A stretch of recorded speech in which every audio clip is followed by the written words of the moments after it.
Jacki Lyden. I'm a writer, journalist, and memoirist. I live in Washington and Brooklyn. And I've written a memoir called Daughter of the Queen of Sheba, which is because my mother became the Queen of Sheba when I was 12 and she bequeathed me Mesopotamia. So that memoir goes between Wisconsin and the Middle East, and the one I'm working on right now does much the same thing actually, but it's a very different incarnation. I came to this conference 3 years ago, and I was really interested in the Nonfiction Now conference because as a journalist, I'm really interested in how in journalism we do not put ourselves in the story. The I is removed, not this I, but the self of I. And then of course in nonfiction, if you wish to introduce the first person, you can. And that's one way of looking at the world, and I like exploring the world in both ways. I get asked questions about all kinds of things. I get asked questions about what experiences are formative. I mean, I think my favorite types of questions are the questions I find the most engaging, or maybe the ones I haven't asked myself. I think we all look for acts that are transformative. Your mother becomes the Queen of Sheba, you crash the car into the ditch, you find yourself surrounded and you wonder how you're going to get out of a situation. Those are the kinds of questions that I like to address. I like to look for people who are cultural translators in my work. A lot of my work takes place in foreign countries, and so I'm always looking for people who can arc between two kinds of concepts, two religions, two cultures, how to solve this sort of arbitrary binariness that the universe seems so engaged with right now, I'd say over-engaged with. And I've always kind of looked at that question, what is common and fundamental in the question of being human? What presses upon us? What do we want to take with us? What does our memory seek to preserve? Those are the kinds of experiences and questions I like to get and think about. Do I have a favorite quiet place? I am a perpetual traveler. And so I've learned that any place that can be a little bit quiet, any place I can throw a scarf, set down a picture, a vase of flowers is my favorite place.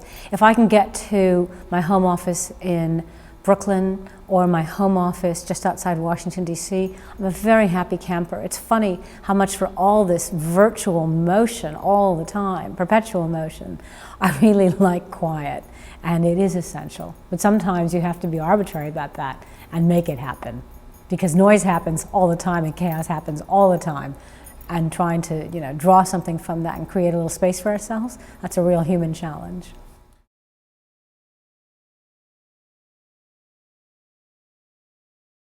Well, I'm a former war correspondent, and so I have written in conflict zones in forward operating bases with people shouting and ducking for cover and screaming. I have written literally under my bed. I have written in the backs of Humvees. I have written in village encampments. I have written in horrible sort of makeshift hostels at the edges of villages, and I have written up on hillsides, and I have written in some of the world's greatest libraries. And I really think that the task of writing is transforming or encapsulating our moment so that you can share it with the reader, listener, viewer.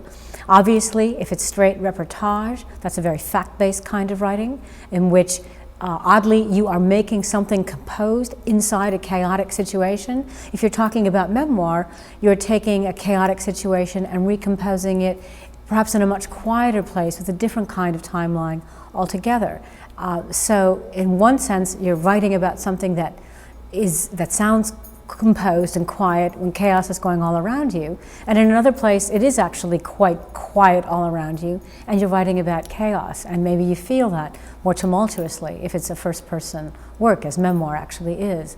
So that's why you kind of need to keep your compass and you need to keep your locus, because unless you're very lucky or someone very different from me, which I hope many people are and think most people are, I've got to find that compass wherever I find myself. I can't say that I've got a favorite place or a favorite routine and that's the only place I can make work. I have to be able to make work in a really adaptive situation. I'm a little frustrated just at the moment because I'm working on a second memoir which really braids between what warfare actually takes away and what trauma takes away. So I'm really, again, in a very different way, composing between the home front and the war front. What do I mean by that?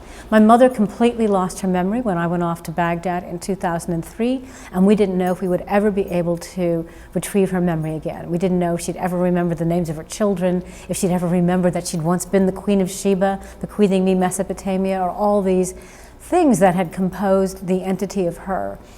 I also, at the same time, was very engaged with a man, this is not at all romantic, very obsessed with the story of a man who had been Saddam Hussein's personal translator, very much against his will. And he had lost all his cultural memory. He was an Aramaic-speaking Christian from the north of Iraq, and his story just absolutely beguiled me. And these things came together in a simultaneous fashion. And it's been really, really frustrating to find a certain fatigue with the entities, the realities of Iraq and readerships, because we're still at war 10 years later in two countries. You don't hear about that in our national campaign right now.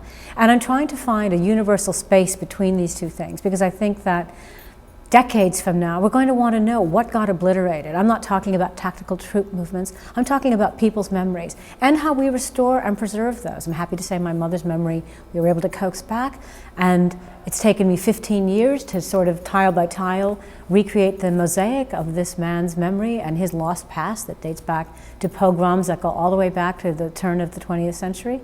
But I think I've done it. I hope I get to tell it.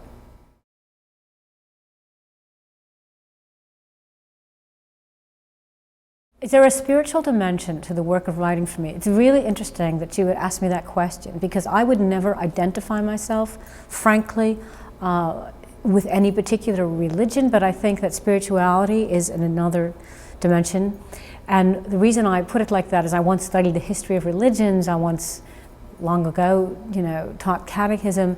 I've now been immersed in so many cultures, so many different gods or notions of God or faces of God, God with his or her 99 names, so many concepts of the hereafter, that I have to say that I do believe in spirituality, because I think we all defend something sacred, and I've seen people do this over and over again. And what's sacred might be place, what's sacred might be history, what's sacred might be your notion of the other. But I do find that spirituality includes and compensates for a kind of inclusiveness. That to me is spirituality. Dogma and religion absolutely demonize the other and exclude possibility. The world is set, the world is black and white. If you fall outside these thick boundaries that our dogma has drawn, then you are somehow not sacred. I actually believe in the sacred. It's something we keep inside of us. It's something I explore in my writing, not in any way by saying what is sacred and what I think is not. I think memory is sacred, and that's something I'm working to preserve. Who is a writer? I think a writer is somebody who walks through an experience and says, I've got to share that. See, even as a reporter, I know that I'm really, really lucky, because if I have what I consider to be an experience I want to share with you, I can go back and I can write it down and I can put it on the radio, or I can put it on the page. And I really can't imagine being the kind of person who, for whatever reason, I think we all do that. We do that with our friends or our family or in a journal or some way. There's some way that we do that.